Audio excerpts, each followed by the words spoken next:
The next time you find yourself in Whitestone, Queens, don't forget to look up. We read in the newspaper from Brazil. They came to LaGuardia and they escaped. And we couldn't catch them. And then it got wintertime and we said, oh, those birds, they're not going to survive. They're parrots, you know. And they did. And ever since then, there is thousands. I mean, I love them. The birds, they're all over. But Con Edison, which maintains the overhead wires, is not so enamored of the proliferation here of thousands of monk parakeets, which some people link to a group of exotic birds that escaped years ago from cargo at Kennedy Airport. In Whitestone, they build their huge nests high up on the utility poles, often ruining Con Ed's electrical equipment. The transformers, when they get warm, they give off heat.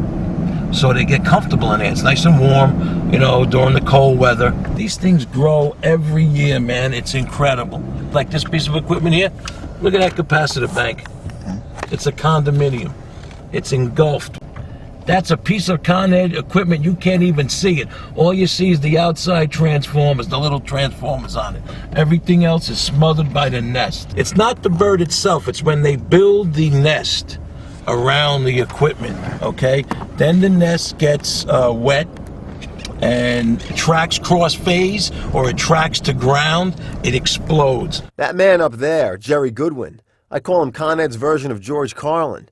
He jokes that he used to shoo the birds by sending up a scary-looking coworker. We'll send him up first, and he just goes up and looks in, and they go, ah! And they all fly away. Last year, after the nests kept ruining this expensive device on 11th Avenue, Jerry suggested using a battery-powered owl to scare off the parakeets. So why about we get a f***ing owl, put an owl up there, maybe they won't. So we tried the owl and it worked. I called up the boss, he said, well, let's go for it. He went out and laid out the money. They named the owl Hootie, and he worked like a charm, at least until his batteries died. It swivels. When you put something in front of it like this with your hand, it'll turn and say... Then the parakeets came back, and their nest caused the device to blow up again, this time ruining Hootie as well.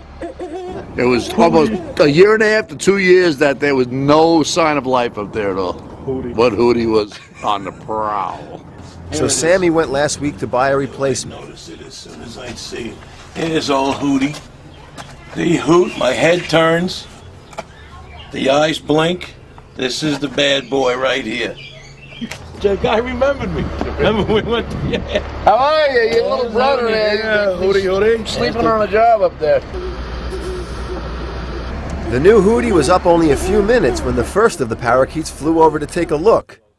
Will he and his buddies set up housekeeping again? Tune in for the next episode of Hootie and the Parakeets.